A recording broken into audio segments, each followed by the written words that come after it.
As the pixie fluttered toward the abandoned castle, they explained to the young girl at their side that this very castle was once the sumptuous home of a beautiful princess. However, an evil spell had plunged it into darkness, and only the bravery of a very special girl could restore its former glory. To break the curse, she would need to embark on an enchanted journey across magical lands, helping princesses in need. By aiding these princesses, the spell would unravel and the castle would be restored. Their adventure began immediately upon stepping inside the enormous and beautiful castle. The girl, wide-eyed at the grandiosity of her surroundings, couldn't recall ever being here before. The pixie, recognizing her confusion, gently prodded, "Wait, don't you remember this room?" The girl looked around, bewildered. "I don't think so. Do you remember your name?" To her relief, the girl replied, "Oh, thank goodness, yes. I do remember my name." She paused, "But I don't remember what I used to look like." "Not to worry," reassured the pixie. "Follow me to the mirror. We can even pick out a new dress for you." Gazing into the mirror, the girl marveled at her reflection in a pretty new dress. "Thanks," she murmured, awestruck. "Is there anything else you're supposed to tell me?" "Well, you have a big journey ahead," the pixie informed her, "but all along the way, I'll be here to save your adventure. Whenever you see this icon, it means your adventure is being saved." The girl nodded, excited yet anxious for what lay ahead. "Now," continued the pixie, "there's one really important thing I need to give you, your magic wand." The girl's eyes widened as she took the beautiful wand. "Wow, I get a wand? It's beautiful. This wand has very special powers and will help you on your journey. Come on, let's go to the throne room, and I'll show you how to use it." Ariel gracefully swam to the surface, her red hair blazing in the sunlight. She had heard tales of a young girl who had recently helped some sailors with their music, and now she needed help. The whole underwater kingdom had lost its music, and Ariel believed this girl might be their savior. "Do you think you could help us?" Ariel asked. "I liked you, but I don't think I can go with you underwater," the girl hesitated. "Don't worry. Just use your magic. It will let you breathe underwater," Ariel assured her. The girl nodded, intrigued by the magic and the adventure ahead. The next day, the girl was in the underwater kingdom, where she met the colorful inhabitants. However, disturbances were everywhere. An octopus named Jasper seemed attracted to the girl, and Ariel found it endearing. Together, they set off to find the cause of the lost music. As they swam deeper, they noticed that collections of human treasures were scattered and the treasures threatened to fall. Ariel's collection was one of those at risk. "Oh no, my human things!" Ariel gasped. The girl quickly used her magic to secure the collection. Ariel was relieved. "I'm really lucky to have such good friends." But the real challenge lay ahead.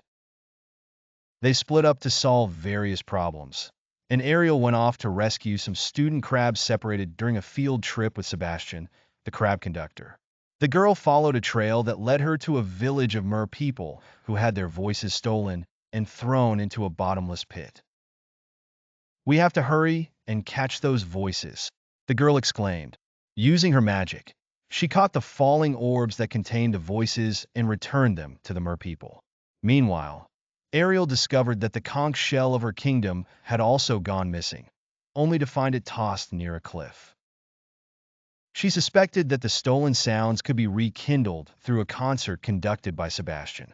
Back at the lagoon, Sebastian helped everyone get in tune, and soon, a symphony erupted that restored the music to the entire kingdom. "That was so cool, Sebastian," the girl said, her eyes sparkling. "Thank you for your help. Now the ocean will bloom with music once again," said Ariel. The girl's magical journey didn't end there. She surfaced to another enchanted realm, where she met Cinderella, whose kingdom was frozen in time. The girl used her magic wand to defrost the kingdom, starting with two mice named Jack and Gus. Cinderella explained, Ever since those creatures appeared, time has been acting strangely. I have to find a farmer for my wedding preparations, but he's missing too. The girl volunteered to find the farmer. She reached his farm just in time to save his prized pumpkins from destruction. Thank you. Now I can deliver the food, said the farmer. Returning to Cinderella, the girl found her locked in a magic-sealed kitchen. We can fix this if we reset the clocks, Cinderella suggested. With each clock reset, the magic weakened, and they finally found the fairy godmother, who explained the importance of restoring missing cogs in the clock tower. After fetching the missing cogs, time resumed its natural course. But the adventure was not over. The girl journeyed to the forest, where Snow White and the 7 dwarfs were troubled by creatures stealing colors from their surroundings. She restored the colorful vibrancy with her wand and helped the dwarfs work together again in their gem mine. When you work with friends, you'll always get more work done, said Grumpy, with a satisfied grin. As the girl departed, each kingdom was once again vibrant and full of harmony, music, and color. She was sure to visit them again, her heart full of the bonds she had formed. Oh, that's grand. Now we better get home before we miss supper. Oh, hello. I'm so glad you've come back. Did you visit my friends at the mine?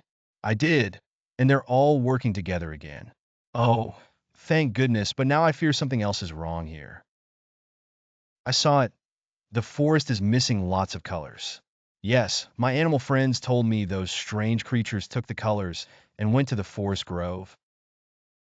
Don't worry, I'll go to the grove and use my magic wand to make things right. When you leave the cottage, why'd she make me tromp all the way out here? Maybe Snow White knew I need your help. Grumpy, those bogs made a mess of things by stealing colors from the animals and from the grove. I can fix them, but I don't know what color everything should be. Do you remember? The mushrooms and butterflies ought to be red, but I'm going to have to think about the rest. Them plants ought to be green, same for those lazy turtles. Finished already? Well then, flowers ought to be blue, same for them full twitter-twitching birds. I'm so glad we have a friend as helpful as you. Thank you for chasing away those mischievous creatures and making the grove so pretty again. Grumpy wants to thank you too. Don't you, Grumpy? Suppose so. Oh, Grumpy. Oh, thank goodness you're here. Something very sad has happened. Those strange creatures have taken the colors from the rainbow. My friends have gone to the top of this hill. You'll see them by the rainbow. Don't worry, Snow White. I'll go see if I can fix it. Oh my, well, we sure are glad to see you. My dear, we need your help. Somebody stole the rainbow colors. Don't see what all the fuss is about. Looks fine to me. No, it don't, Grumpy. Why look around? Everything's dull and gray. It's all because the rainbow lost its colors. Now, if we're going to fix it, we got to run off to find the colors of the rainbow. How are you going to do that? Well, I think the culprits who took the rainbow's colors scattered them about. We got to find them and bring them back here. But where do we start? I don't know about the rest of the colors, but I saw some powerful red magic back in the mine. Oh, I'm sure that's a clue. Will you help me? Sure. Friends always help each other. Oh, thank you. I still think things look just fine. Some powerful blue magic in the forest. Maybe that's where you can find blue. You can count on me. Oh, you found the color blue? That's wonderful. Now all that's left is green.